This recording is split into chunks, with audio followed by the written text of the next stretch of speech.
What if the very act of wanting is the thing keeping everything you want away from you? What if the harder you try to manifest, the more the universe reflects back your struggle, not out of cruelty, but out of precision? You've probably heard that your thoughts create your reality. You've been told to visualize, to repeat affirmations, to act as if, to stay positive no matter what. So you did. You wrote in journals, you made vision boards, you spoke desires out loud. Maybe you even followed the lunar cycles or charged crystals in moonlight. But somewhere deep down, nothing actually shifted. The love didn't show up, the money kept stalling, your dreams stayed out there, in the distance, and it wasn't because you didn't want it badly enough. It was because every word, every ritual, every visual reminder was infused with an invisible signal. It's not here yet. That frequency of lack, of distance, of waiting was louder than anything else. You see, the quantum field isn't emotional. It doesn't reward effort or good behavior. It responds with absolute fidelity to one thing, your dominant energetic state. Not your conscious hopes, but your subconscious baseline. And for most people, that baseline is a subtle but constant hum of, "I don't have it yet." That hum is what the field hears. That's what it mirrors. It doesn't matter how convincing your affirmations sound on the surface, if underneath you're vibrating desperation, urgency, or lack, the field matches that. And here's the strange twist. The more spiritual effort you pile on, the more you signal to the field that something is still missing. Because the truth is, you don't take all those actions when you have. You do them when you don't. That's the misalignment. That's the blind spot most people miss. They're trying to feel abundant while anchoring their identity in lack. They're chasing a feeling that's meant to arise naturally when you stop chasing. This is the trap, believing that the more you do, the closer you get. But in the quantum world, it doesn't work that way. You don't earn your manifestations through hustle. You align with them through coherence. And here's where most people get it completely backwards. They think manifestation is about stacking practices and techniques when in reality, it's about subtracting the noise. It's not about convincing the universe you're ready. It's about becoming so energetically clear that there's nothing left to convince.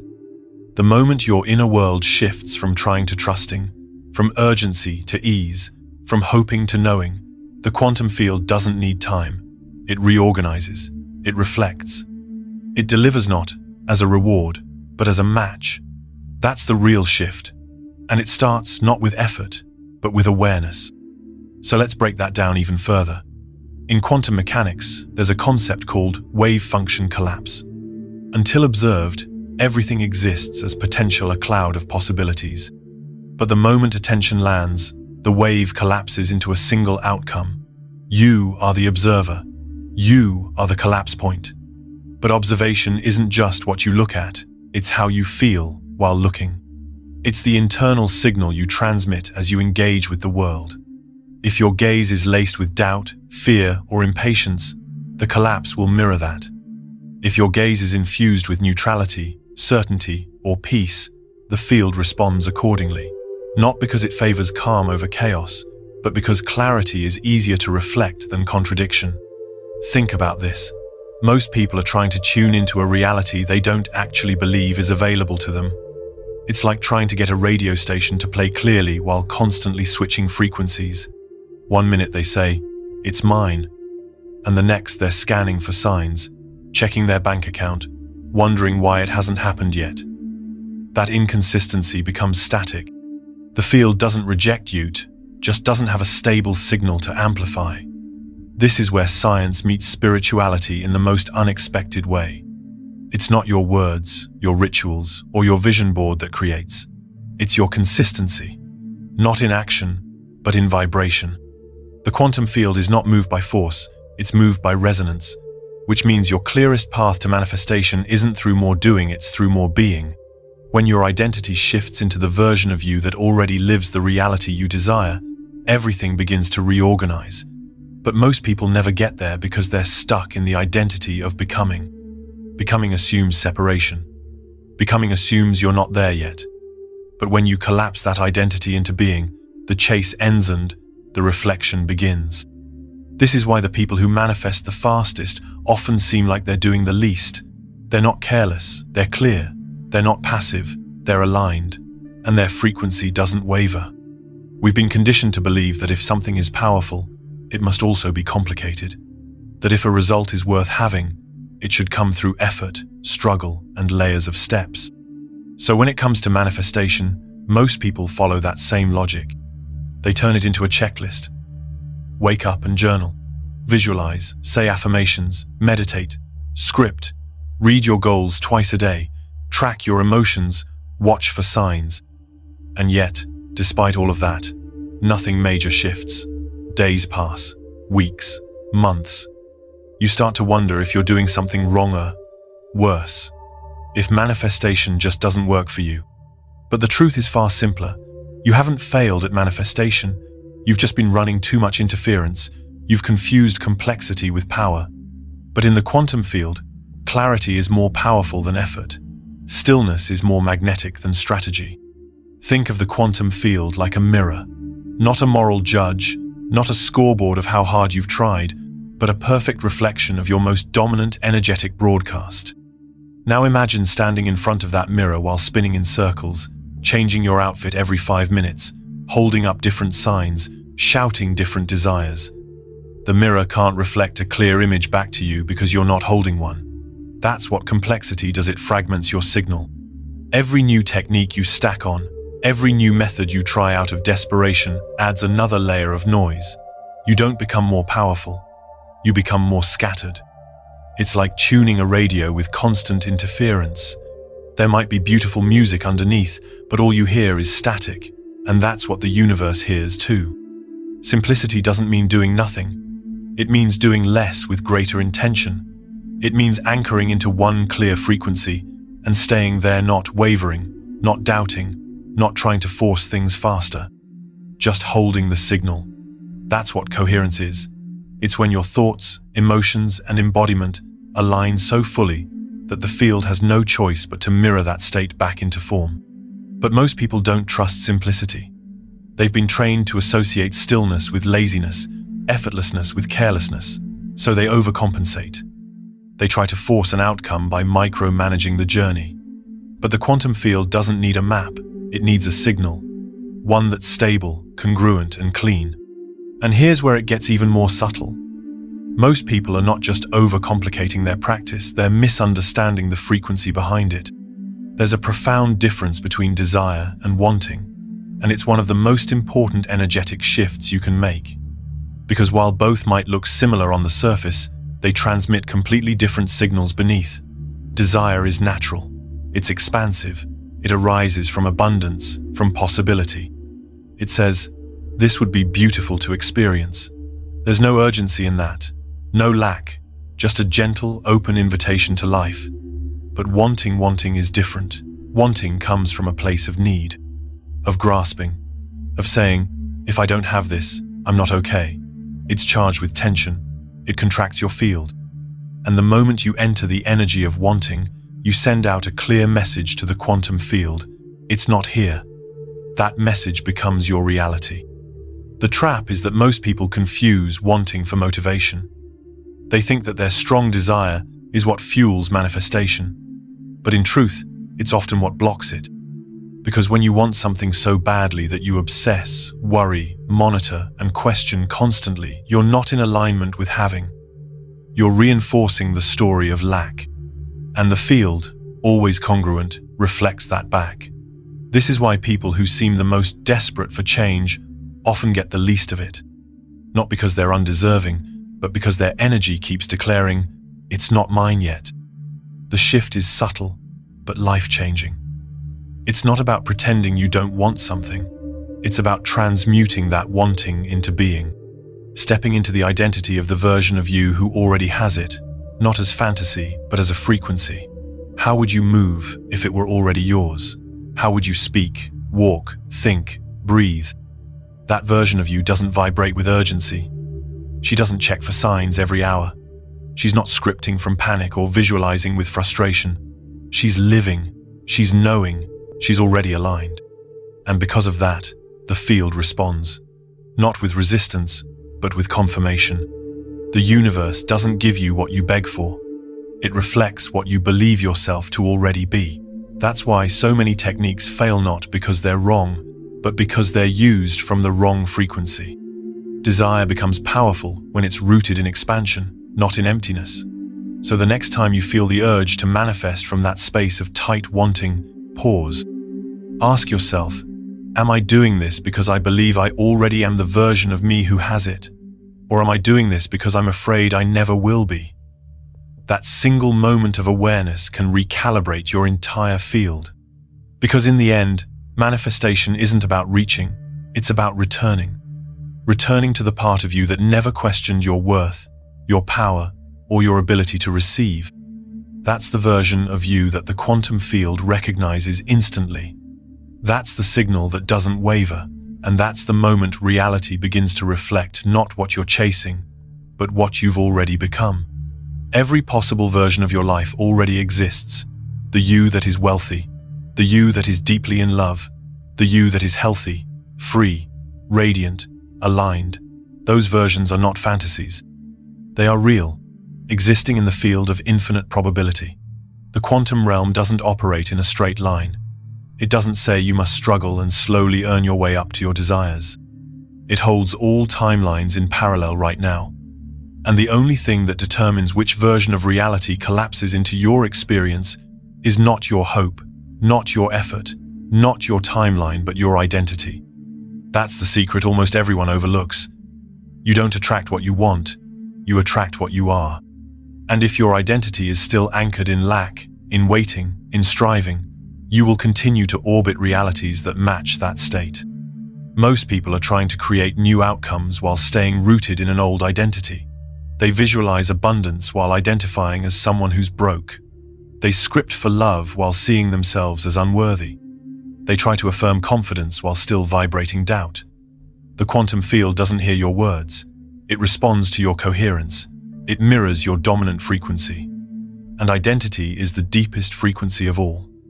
If you're constantly trying to become the version of you that has what you want, you're announcing that you're not there yet. You're reinforcing the gap. And in the quantum world, what you focus on expands. Focus on the gap, you extend it. Focus on being, you collapse the timeline. This is why trying harder doesn't work, because trying is a frequency, and it's not the one that matches the reality you want. The version of you who already has the thing, she's not trying to get there. She is there. She thinks differently, feels differently, speaks differently. Not because she's pretending, but because her frequency is stabilized. When you step into that version, even subtly, the field begins to reorganize around you. You begin to collapse the probability wave into form, not through action, but through alignment. This is the point where spiritual teachings and quantum science say the same thing in different words. You don't pull the thing to you. You don't chase the outcome. You tune into the reality that already exists and allow it to emerge. That's not imagination. That's physics. That's vibrational mechanics. And that's the shift almost no one is making. Because to make that shift, you have to stop chasing. You have to stop identifying with the story that says you're not ready, not there, not enough, and that can be terrifying. Most people are so used to the identity of becoming that they don't know who they are without the struggle. They've built their sense of self on effort, on trying to improve, on constantly fixing. But when you fully embody the frequency of I already am, you release the need to prove. And when there's nothing left to prove, the field flows toward you effortlessly. But here's where it gets even deeper. There's a hidden pattern running in the background of nearly every person stuck in the loop of delayed manifestation, and it's this. They are emotionally addicted to complexity. They might not say it out loud. They might genuinely want things to be easier, but beneath the surface, there's a nervous system that doesn't trust simplicity. Why? Because simplicity feels unfamiliar. Simplicity feels risky. Complexity, on the other hand, feels safe. Not because it's better, but because it's known. You've spent your entire life being rewarded for working harder, doing more, staying busy, overthinking every step. So your body, your brain, your identity starts to associate effort with progress. even when that effort leads nowhere. You keep stacking new manifestation routines, watching more content, adding more steps, because on some level, you believe that complexity equals control. That if you can just do enough, the universe will finally respond. But in doing that, you disconnect from the very state that would make it all effortless: coherence. The real reason simplicity is so powerful is because it demands a kind of inner stability most people haven't practiced. It's easy to fill your day with effort. It's easy to stay in motion. It's hard to be still. It's hard to stay present, because when you're still, all the noise surfaces, all the doubt, all the fear, all the stories you've been avoiding by staying busy. And this is why most people unconsciously sabotage their manifestations, not because they don't deserve them, but because their identity is still hooked on the struggle. They haven't yet learned to feel safe without the noise. But once you see it, you can't unsee it. You realize that the path to everything you want is not through more strategy, but through more surrender. Not the surrender of giving up, but the surrender of letting go of the version of you who thinks you need to earn it. Letting go of the internal structure that says things must be hard. Because once that structure softens, your field clears. Once your field clears, the reflection changes. You don't even need to look for proof. It shows up on its own, not as a reward but as a match. This is why the people who manifest easily don't seem frantic. They don't obsess. They don't check their vision board every hour. They're not emotionally attached to how or when it comes, because they already live in the vibration of course it's mine. That state calm, clear, confident is magnetic. It tells the field, I'm already it. And the field, ever loyal to your signal, agrees. That's when things show up. That's when the chase ends. Not because you finally figured it out, but because you finally remembered how powerful it is to stop trying to be and just be. The most powerful part of your day is the first few minutes after waking, before the thoughts begin, before the mind picks up yesterday's weight, before the world creeps in through notifications, emails, worries, noise. That space, those quiet, in-between second shoals, more creative potential than hours of focused manifestation rituals. Why? Because that's when your subconscious is the most open. Your brain is still in a slow wave state, hovering between delta and theta, which means you're not just thinking, you're receiving. You're impressionable. And in that space, the signal you send to the field is amplified. You're not filtering it through doubt or logic or overthinking. It's pure. And yet, most people squander this moment. They roll over, reach for their phones, and instantly entangle their nervous system with urgency, comparison, separation. Before they even get out of bed, they've already fallen out of alignment with the version of themselves they're trying so hard to become. This is why the shift starts with something deceptively simple: waking into stillness, not rushing, not reacting. Just placing one hand over your heart, closing your eyes, and breathing. Deep, steady, grounded. In for 5, hold for 5, out for 7. Do this 3 times. Not as a trick, not as a hack, but as a declaration. I'm here. I'm present. I choose coherence. This alone recalibrates your field. It slows your heart rate, quiets your mind, and begins to emit the frequency of safety and clarity. And clarity is the birthplace of manifestation. Then, before the noise creeps back in, speak your frequency, not your wish list, not your goals, your frequency. A single sentence that reflects the version of you you're choosing to be. I am the frequency of abundance. I walk in love. I live from certainty. Don't say it with effort. Say it with presence, with embodiment. You're not trying to make it happen. You're remembering that it already is. This isn't about convincing yourself, it's about aligning yourself. Because the moment you feel it, not just think it, but feel it, the field begins to adjust. You're no longer radiating the signal of someone hoping. You're radiating the signal of someone who knows. Now, here's where most people fall off. They think saying it once is enough. Or they say it while still vibrating the opposite energy underneath. But manifestation isn't about performance. It's about consistency. So the third and most crucial part of this practice is to let your body believe it. Close your eyes and feel it in your cells, not as imagination, but as memory, as truth. Let the feeling settle into your nervous system. Let your breath carry it deeper. You're not asking for it. You're becoming the version of you who no longer questions it. And that subtle shift changes everything. This 90-second practice done first thing in the morning isn't just a ritual, it's a vibrational anchor. It tells the field, this is who I am now, not who I'm trying to be, not who I hope to become, who I am. And the field doesn't need more than that. It just needs a clean, consistent signal. The rest takes care of itself. You start noticing different thoughts throughout the day. You carry yourself differently. You attract different conversations, not because you forced anything, but because your baseline frequency changed. And once your baseline changes, your outer world has no choice but to follow. But as your field stabilizes, there's one more skill you must learn to stay in alignment. It's what separates those who briefly glimpse results from those who live in a permanent state of magnetic manifestation. And that skill is emotional neutrality, not detachment in the cold, indifferent sense, but neutrality as in stability.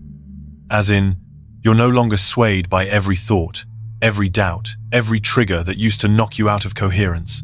Emotional neutrality is not about being numb, it's about being unshakable. When a doubt arises, you don't panic. You notice it, you breathe, you let it pass. You don't attach to it. You don't build a story around it. You don't spiral into fixing. That's the power of neutrality. It allows you to maintain your signal even when circumstances are tempting you to regress. Because here's what happens when you don't have neutrality. You start chasing signs. You start checking the clock for angel numbers. You read into every little thing. You slip back into a frequency of needing validation from the outside world that your manifestation is on its way. But when you're emotionally neutral, you don't need signs. You become the sign. You become the evidence of alignment. The field can't help but reflect your clarity. And clarity doesn't need confirmation. This is why so many people unconsciously sabotage their manifestations. They do all the right things until something goes wrong. One setback, one slow week, one unexpected bill, and they spiral. They think the universe is testing them, but it's not. The field is neutral. It's not testing you, it's reflecting you. And if you respond to temporary turbulence with panic or doubt, you shift your frequency without even realizing it. That's why neutrality is so powerful. It keeps you rooted, steady, magnetic. So the real question becomes, can you hold your frequency when nothing has shown up yet? Can you stay in the vibration of already having, when your current reality is still catching up? That's the difference between forcing and allowing, between performing and embodying. The version of you who already has it isn't emotionally volatile. She's calm, she's sure, she doesn't rush. She doesn't check for results every hour. She moves through the day with the quiet confidence of someone who knows. That knowing is your greatest power. That's the frequency that turns desire into form. That's the state that bends timelines, not because you tried harder, but because you finally stopped reacting, you stopped doubting, you stopped wavering. And in that stillness, in that unshakable emotional center, the universe doesn't have to convince you. It just meets you, exactly where you are. Because you've stopped chasing, you've started radiating, and that changes everything. You are the collapse point, not a metaphor, not an abstract idea. In quantum terms, you, your consciousness, your energetic state are what causes possibility to crystallize into form. Infinite versions of your life exist right now as waves of probability. Every time you shift your frequency, your identity, your internal posture, you're tuning yourself to a different timeline. You're not moving through time like a character in a book. You're selecting timelines like tuning a dial. And the field is responding in real time to your effort, not to your words, but to the signal you're embodying. And that signal always starts with identity. The moment your identity becomes congruent with the version of you who already has the thing you've been trying to manifest, the field doesn't need to wait. It doesn't delay. It reflects. Not as a reward, but as a mirror. The field doesn't care how long you've waited. It doesn't measure how much you've suffered. It isn't moved by timelines. It's moved by truth. And truth, in this context, is vibrational coherence. Are your thoughts, emotions, and embodiment radiating the same story? Or are they contradicting each other, splintering your signal? You can't say, "I am wealthy," while emotionally vibrating panic about your bank account. You can't affirm love while carrying the emotional residue of rejection and fear. The field isn't tricked by your words. It's informed by your state. And your state is the combination of your emotional frequency, your physical posture, your subconscious identity, and your willingness to let go of everything that isn't in resonance with the version of you you're calling in. That version of you, the one who already has it, she exists. She is not a fantasy. She is not future you. She is present in the quantum now, and your access to her is not earned. It is remembered. But most people are too busy trying to get there to realize they're already circling the destination. They treat alignment like a performance, like something they need to prove to the universe. But the universe isn't waiting to be impressed. It's waiting for consistency, the consistency of frequency. That subtle hum that says, "This is who I am now. I no longer need to check. I no longer need to chase. I am no longer hoping, I am being." That beingness is what collapses timelines into experience. That's the pivot point. That's the threshold. And once you step across it, something else begins to happen. You notice that life starts showing up differently. Not in huge, dramatic flashes, but in subtle winks. Conversations shift. People treat you differently. Ideas arrive at the perfect moment. Synchronicities line up like breadcrumbs from a future you already decided on. And the more you hold that frequency, the faster the outer reality reflects it. Not because you pushed harder, but because you stopped scattering your signal. You unified, you embodied. And the field, ever faithful, rearranged itself around that stable frequency. But even then, a new question arises. How do you stay in that frequency when the world around you hasn't fully caught up? How do you remain anchored when your mind wants to test, to track, to confirm again and again that it's working? And the answer is the final piece of quantum alignment. Detachment, not as indifference, not as giving up, but as deep spiritual trust. Detachment means you no longer tie your emotional state to the timing of the outcome. You're not waiting for evidence to feel aligned. You feel aligned because that's who you've chosen to be. Your joy doesn't depend on the manifestation, it precedes it. Your peace isn't a reward for results, it's the frequency that draws them in. This is the shift most people resist, because it asks you to let go of control. It asks you to surrender the mind's need for guarantees, to stop measuring, analyzing, micromanaging. And that surrender is terrifying to the ego because it means stepping into the unknown. But here's the paradox. The unknown is where all creation begins. The known is just the repetition of what's already been. So the moment you stop needing it to happen, it starts to. The moment you stop grasping, it arrives. Not because you gave up, but because you finally became a match. You're no longer asking, you're no longer proving. You're not performing for the universe. You're not running manifestation through a filter of anxiety or urgency. You're walking through life with a new baseline. Of course it's mine. Of course I'm supported. Of course I'm aligned. And from that baseline, miracles don't feel shocking. They feel natural, expected, obvious. Because you're no longer reaching into the future. You're radiating it now. You're embodying the version of you who no longer doubts. And that congruence is magnetic. That frequency bends time. That state accelerates manifestation not through speed, but through alignment. So here's where it all lands. Stop checking. Stop asking when. Stop overanalyzing. Walk like it's already done. Speak like it's already true. Feel like you already have it, not to trick the universe, but to train your field. Let your nervous system experience the safety of already. Let your body remember the peace of wholeness. That's what the quantum field responds to. Not noise, not effort, not desperation, but coherence, simplicity, certainty.